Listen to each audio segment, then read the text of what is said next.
Our story begins with a man consumed by a singular obsession to stand at the absolute pinnacle of martial arts. Yet reality proved cruel. No matter how many years he dedicated to training, no matter how much blood and sweat he poured into his craft, the summit remained just beyond his grasp. He simply lacked the natural talent to reach the heights he desperately craved. But obsession has a way of drowning out reason.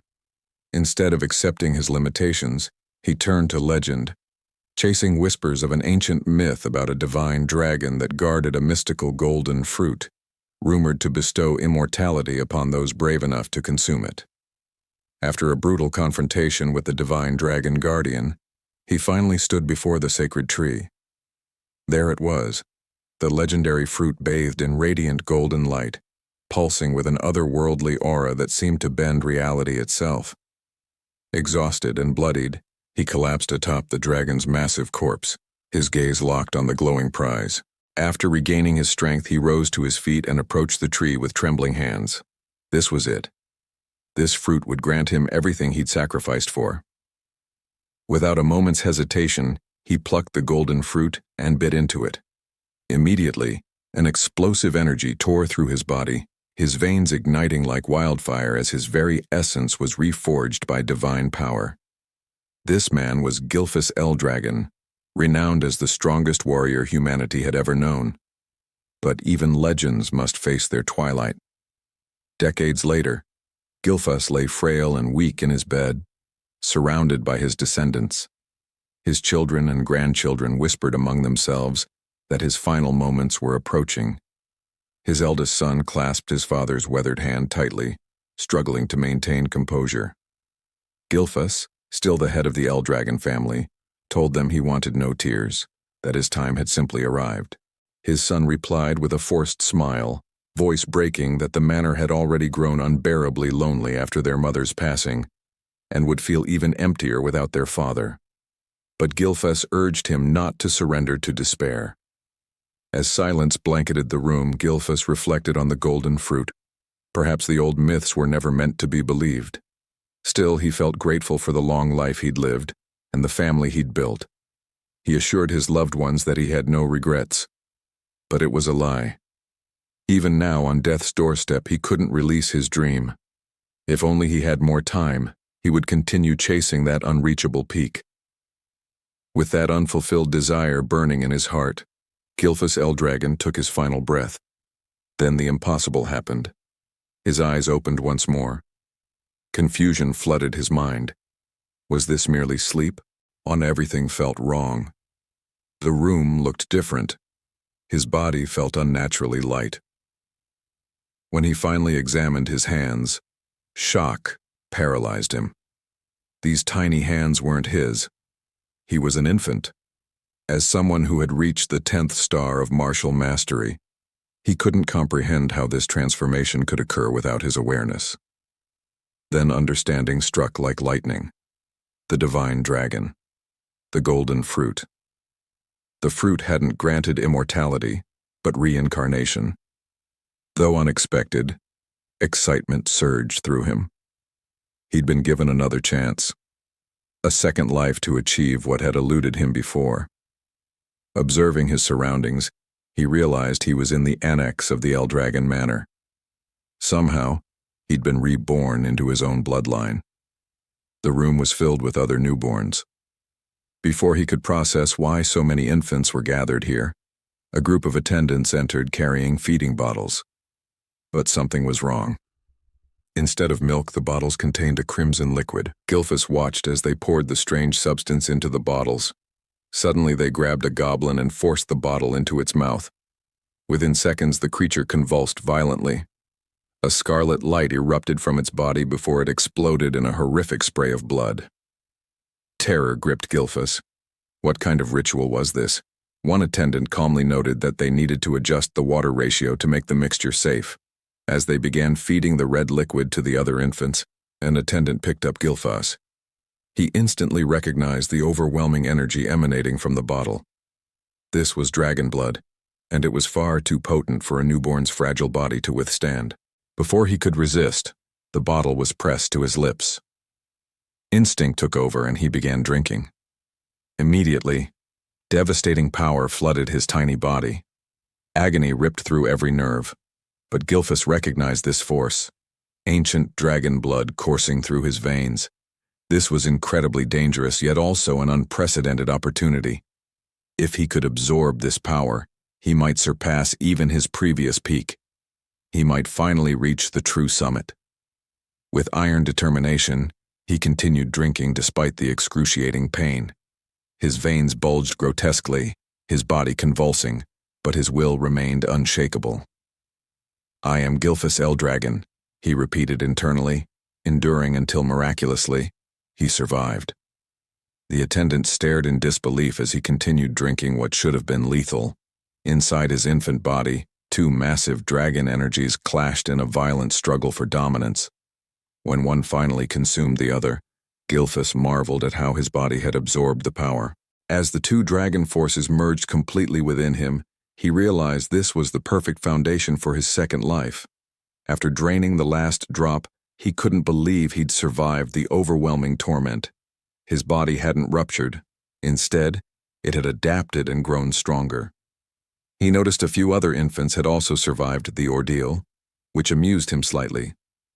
Never underestimate a newborn's will to survive, but even triumph couldn't overcome the limitations of an infant's body. Exhaustion crashed over him like a wave, and despite his incredible achievement, Gilfus Eldragon, the strongest warrior ever reborn, surrendered to sleep. 7 years passed in rigorous discipline. Now a young boy, he executed one-handed push-ups with a massive boulder balanced on his feet.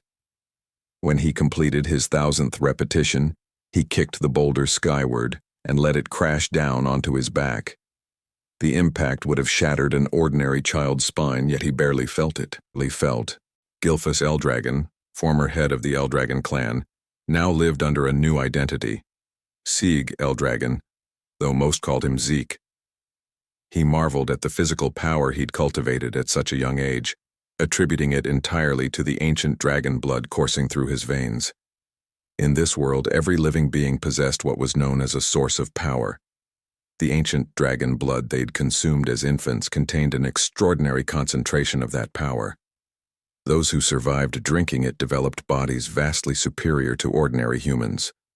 With the divine dragon source power within him, Zeke had already surpassed the physical limits he'd reached at the same age in his previous life. Since he was the only infant who'd managed to consume an entire bottle of ancient dragon blood, his body underwent a transformation beyond even his expectations. Yet frustration gnawed at him. Despite his progress, he remained stuck at 1 star. He'd trained relentlessly, expecting to reach at least 4 stars by now. Stars measured one's source power in this world. The human body was believed to resemble a universe, and the more stars floating within that inner cosmos, the stronger the individual became. However, ascending to higher star levels grew exponentially more difficult with each advancement. In his past life as Gilfus Eldragon, Zeke had achieved an unprecedented 10 stars, a feat no one else in history had ever accomplished. Time truly flies, Zeke thought. He was now 7 years old. He'd learned he was an illegitimate child of the current Eldragon family head. His mother had died when he was still an infant, and to this day, he'd never even laid eyes on his father, something he considered profoundly irresponsible. What shocked him most was discovering that 1,000 years had elapsed since his death and rebirth. Reincarnation itself seemed impossible, yet here he was a millennium later. The world had transformed dramatically. It had become an era where only the strongest survived. The most glaring evidence was the practice of feeding infants ancient dragon blood, followed by a brutal ritual known as the dragon trial. Only those who survived both the blood consumption and the dragon trial earned the right to receive education and training as Eldragon warriors. Naturally, Zeke should have been among them. Yet whenever he questioned the servant assigned to care for him about why no instructor had been sent, he would only reply that he wasn't permitted to answer. Even after turning 7, Zeke had never received a single formal lesson. Isn't that strange? Zeke wondered aloud. Every child who survived the dragon trial was supposed to begin combat training. Everyone except him. Day after day he lived in isolation with only a servant for company, When he confronted the man about this treatment, the servant simply asked what was wrong with the arrangement. Zeke sighed, acknowledging that for now, physical conditioning mattered more than formal combat instruction. After all, he could teach himself if necessary. He'd once been a 10-star warrior. He then requested information about the other surviving infants or anything about the main family, but once again, the servant refused, claiming he wasn't authorized to disclose such details. Frustration darkened Zeke's expression. "Will you always refuse to answer me?" he asked sharply. The servant bowed his head, repeating that he couldn't discuss such matters. "Isn't it cruel," Zeke asked bitterly, "treating me like this?" But the servant explained he was merely following orders. His duty was to attend to Zeke's daily needs, nothing more. The servant, a 3-star level practitioner, could have easily taught Zeke basic combat techniques, yet Zeke had no interest in such elementary lessons. After 7 years of living with this man, he'd grown accustomed to the same hollow responses. Finally, Zeke decided to leave and head into the forest. The servant said nothing, merely watching as Zeke walked away. So he's really just going to let me go, Zeke thought with mild irritation. Deep in the forest, Zeke uprooted wild, poisonous herbs and consumed them without hesitation. The taste was revolting, but this was part of his training regimen. Suddenly he sensed something. He took a deep breath, forcing himself to remain calm. "Be patient," he repeated internally. He could feel someone or something observing him from a distance, tracking his every movement. No matter how hard he tried, he couldn't shake the presence. After several moments, Zeke sighed. "They followed me all the way here," he muttered. When he could no longer tolerate the surveillance, he called out, "You might as well come out if you've got something to say." Then he moved into the tall grass, concealing himself. Moments later, while crouched in the vegetation, Zeke detected a dark, oppressive aura nearby. When he looked toward the source, he saw a creature known as an anger boar. What is that aura, he wondered. The black mist surrounding the beast was something he'd never encountered before, not even 1,000 years ago. As the anger boar grazed peacefully, Zeke suddenly stood and revealed himself, startling the creature. It charged immediately, and rather than fear, a smile crossed Zeke's face. He was genuinely thrilled to fight it. The boar lunged forward, but Zeke swiftly dodged, gathering golden energy into his fist. With a devastating strike, he unleashed an explosion that tore through the anger boar's body. He couldn't help but grin at the result. His attack had been far more powerful than expected. Even as a 1-star practitioner, his strength surpassed most at the same level. Hoisting the slain creature over his shoulder, Zeke muttered, "It'll be even better once I raise my star level." He was exhausted. 7 years of being ignored and isolated by the Eldragon family had worn him down.